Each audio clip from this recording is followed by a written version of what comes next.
तस्य भगवतो अरहतो सम्मा सम्बुद्धस्य वाणिजो वा भयं मग्गं अपसन्तो महाधनो विसञ्जीवितु कामो वा पापानि परिवर्जये।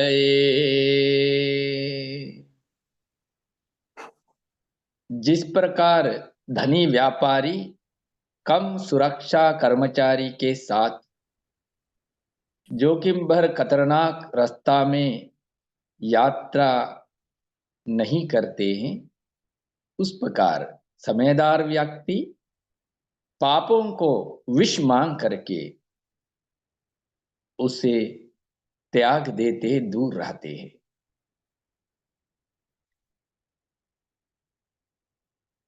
श्रद्धावान प्रिय उपासक उपासिकाएं,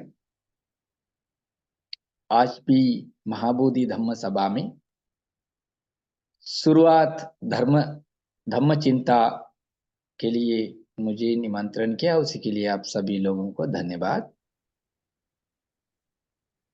हमेशा की तरह हमने आपको धम्म पद की और एक गाथा सुनाया। इस गाथा के द्वारा भी तिलोगुरु सम्यक संबुद्ध आप हम सबको बेहतर जीवन के लिए, सुखद जीवन के लिए एक उपदेश देते हैं, एक उदाहरण के साथ। हम लोग पाप कर्म से दूर होना है। जिस प्रकार जो कोई धनी व्यक्ति नहीं तो धनी व्यापारी कोई खतरनाक रास्ता है, उसी रास्ता में जो लुटेरों का जो शिकार बन सकता है, उसी तरफ खतरनाक जो रास्ता में अपना धन सामान लेकर के यात्रा जो करना है, तो पहले वो देखते हैं उस लुटेरों को सामना करने के लिए अपने पास ताकत है कि नहीं। अगर ताकत नहीं है, सही मात्रा में उनके पास सुरक्षा दल नहीं है, सैनिक नहीं है, तो उन्होंने उसी मार्ग में यात्रा करना छोड़ देती। हमारे भी जीवन में जो जीवन की यात्रा में हमेशा ही जो अकुशल कर्म है, जो पाप कर्म है, वो सब दूर करके इस जीवन की यात्रा चलाना है। जरूरत होगा तब भी पाप की रास्ता में कदम नहीं रखना चाहिए, क्योंकि वो सांसारिक जीवन के लिए एक जहर है, विष है।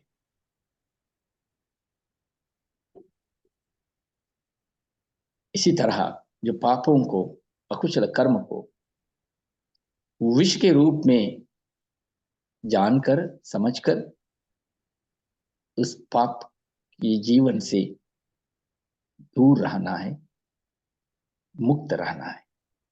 यही सम्यक संबुद्धि की उपदेश है। इस उपदेश के लिए एक कथा भी जोड़े हैं, घटना है। ये घटना को भी सुनाएंगी। बुद्ध के समय में श्रावस्ती में एक व्यापारी हुआ करते थे, महाधन व्यापारी का नाम।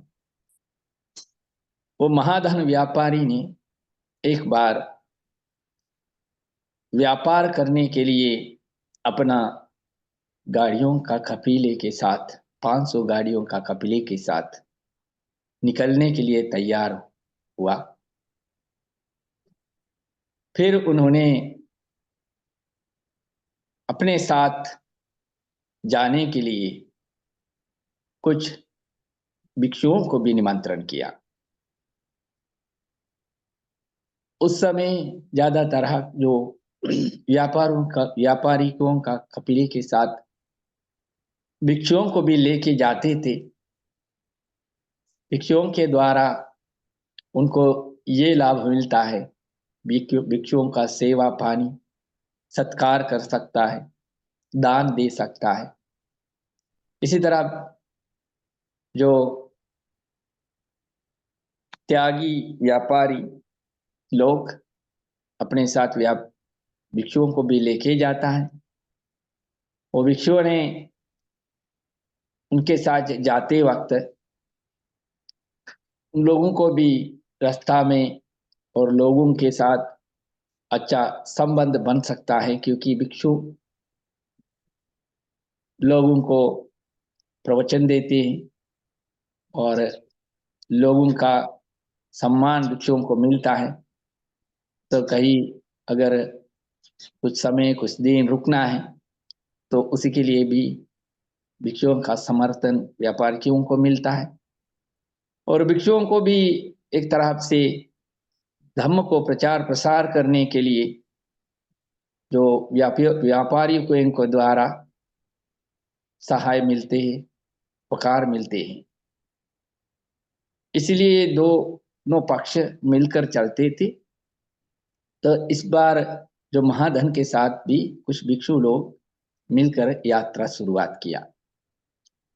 कुछ दिन चलने के बाद एक महावन पार करना है।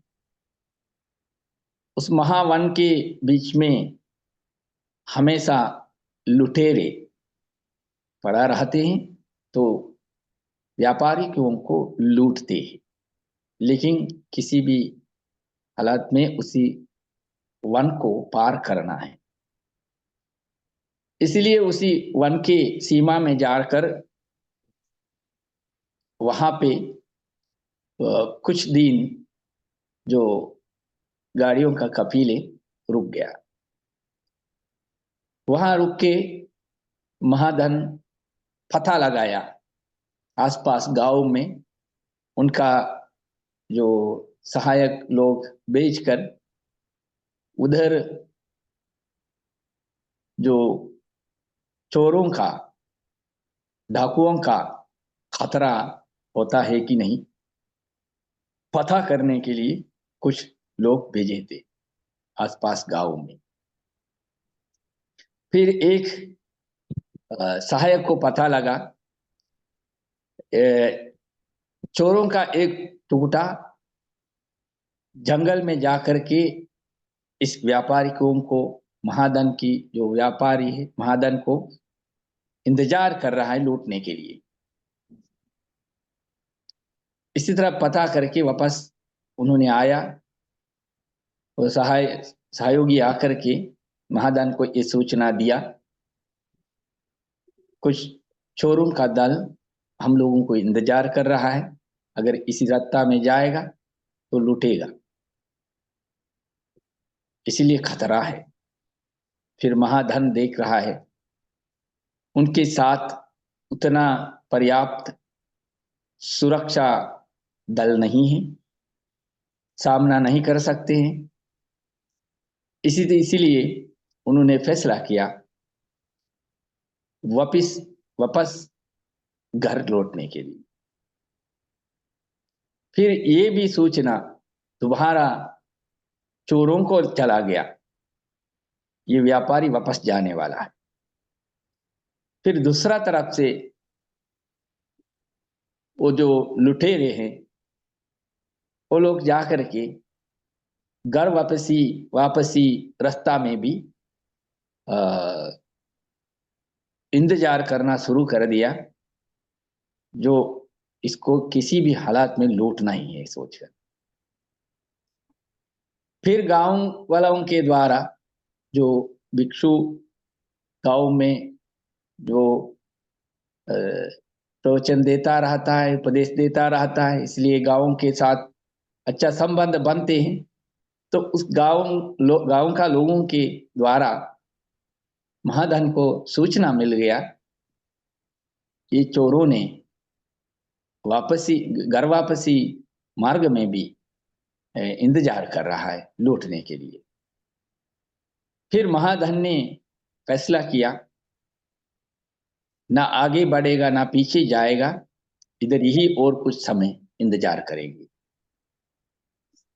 लेकिन अपने के साथ जो भिक्षुओं का दल आया था उन लोगों को बताया, हम लोग यहाँ पर ही कुछ और समय इंतजार करेंगे, ये जो खतरा ठहरेंगे तब हम लोग निकलेंगे।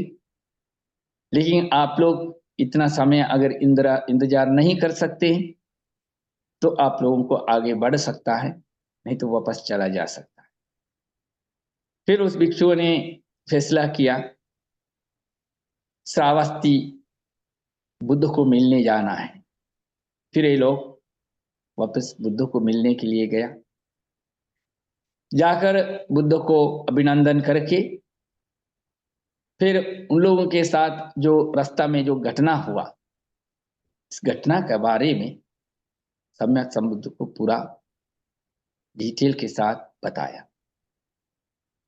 महाधन कैसे उनका व्यापार बचाया, चोरों से कैसे बचाया।